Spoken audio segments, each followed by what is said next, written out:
الحمد لله رب العالمين، والصلاة والسلام على رسول الله نبينا محمد وعلى آله وصحبه أجمعين. أما بعد،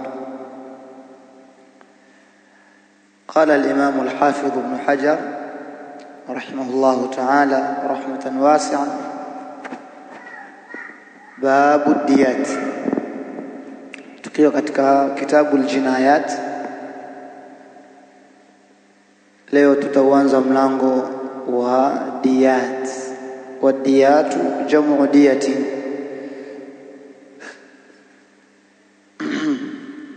jamu diyati. Wa diyatu lughatan min wadaitu al-qatila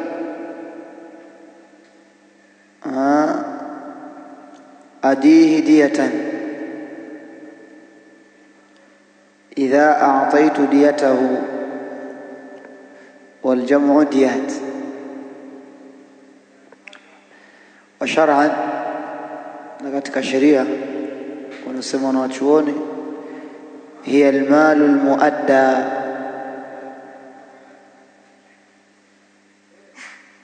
ni ile mali iliyotolewa lilmajniyi alayhi, kwa yule aliyekosewa, au liwaliyihi, au kwa wali wake. Kutolewa huko bisababil jinaya, kwa sababu ya kosa ambalo mtu kalifanya. Watusamma aidan al-aql, dia pia huitwa aql. Nadhani imetangulia katika hadithi nyingi tu huko nyuma ikitajwa aql kwa maana ya dia.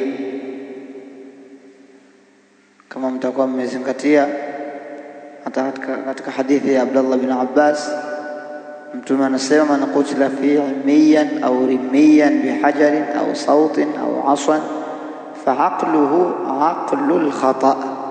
قوله فعقله أي فديته. kwa nini imeitwa aql?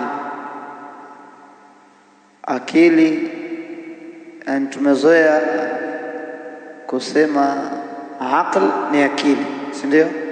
Sasa hapa imetumika neno aql kwa maana ya dia. Kwa nini imeitwa hivi? Nasema ahlul ilm lianna alqatila, kwa sababu huyu muuaji kana yajma'u diyata min al-ibil, alikuwa akikusanya dia ya ngamia. Fayaqiluha, akawa akiwafunga wale ngamia na kuwazuia bifinai awliyai al-maqtul, katika uwanja na eneo la wale ndugu waliyeuliwa, liusalimaha ilayhim, ili awakabidhi ngamia hao. Kwa mtu akishaua, ilikuwa analeta wale ngamia wake ambao ndio dia, ngamia 100, anakuja hadi katika mji wa wale watu waliyeuliwa, ndugu zake, anawafunga pale na wazuia huko, anasubiri kuwakabidhi wale ndugu dia yake kwa ndugu yao aliyemuua. Kwa kile kitendo cha kuwazuia walingamia pale katika eneo la wale auliya al-maqtul inaitwa aql. Sababu aql ni kuzuia. Akili kwa nini imeitwa aql? Al-aql ni kule kuzuia.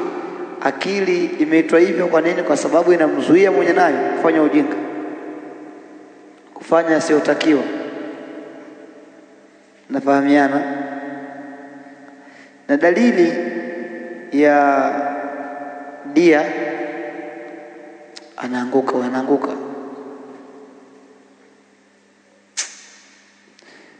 tena kweli. Dalili ya dia ni kauli ya Allah katika surat An-Nisa aya ya 92. Allah anasema: wa man qatala mu'minan khata'an na yule atakayemuua mu'min kwa kukosea akawa hakukusudia, fatahriru raqabatin mu'mina, basi kafara yake ni kumwacha huru mtumwa mu'min wa kike mu'min. Wadiyatun, na atatoa dia, musallamatun ila ahlihi, itakayosalimishwa na kupelekwa kwa watu wake huyo aliyeuliwa. Qawluhu wadiyatun musallamatun, na dia yenye kusalimishwa na kufikishwa ila ahlihi, kwa watu wake. Ad-dhamiru huna yaudu ila al-maqtul, ay ila awliya'i al-maqtul. Dia ataipeleka kwa wale watu waliouliwa. Hii ni dalili katika upande wa Qur'an. Ama katika upande wa sunna, hadithi ya Abi Hurairah ambayo imetangulia ni ushahidi, man qutila lahu qatilun fahuwa bi khairin nadharain, imma an yufdiya wa imma an yaqtul, imma apewe fidia, imma an yufda wa imma au yufdi wa ibna, anamtolesha fidia aliyeua au amue. Wazi.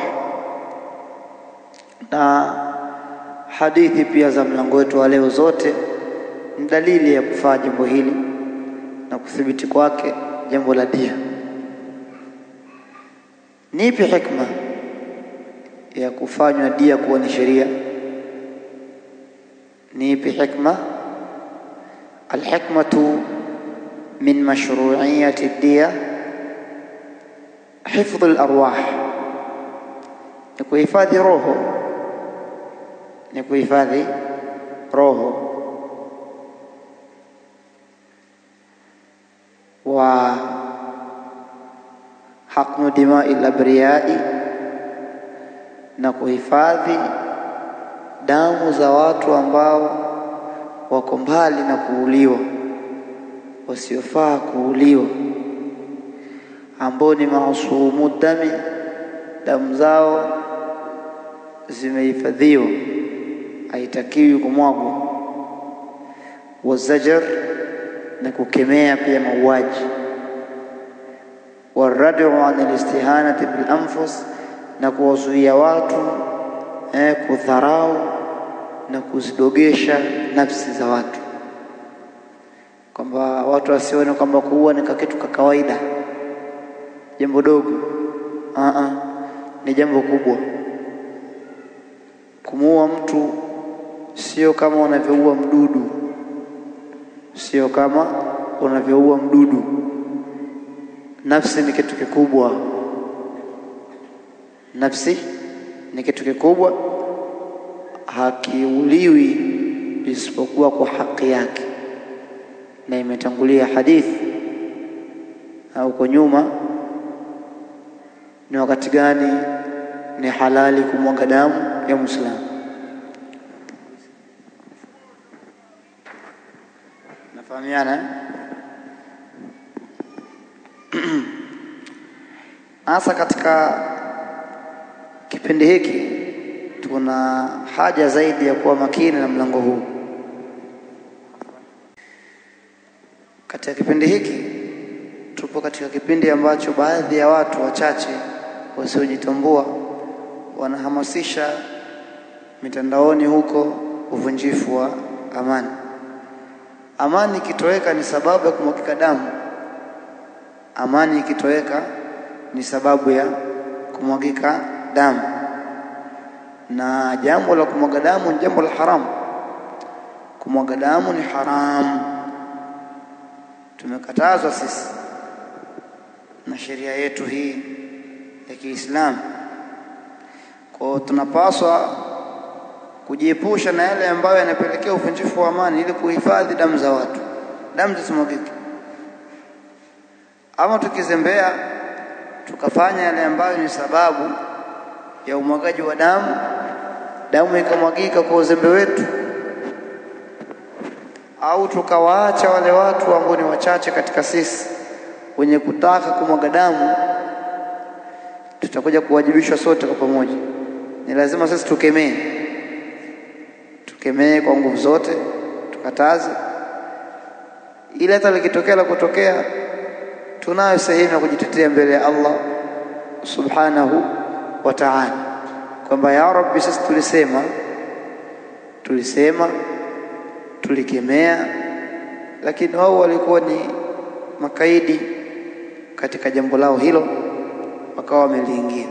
Ama tunaenda mbele ya Allah sote tukiwa tuko sawa, kwamba sote akili yetu ni hiyo, hakuna aliyemkemea mwenzake, hiyo itakuwa ni hatari kwetu sisi. Tunafahamiana? Naam.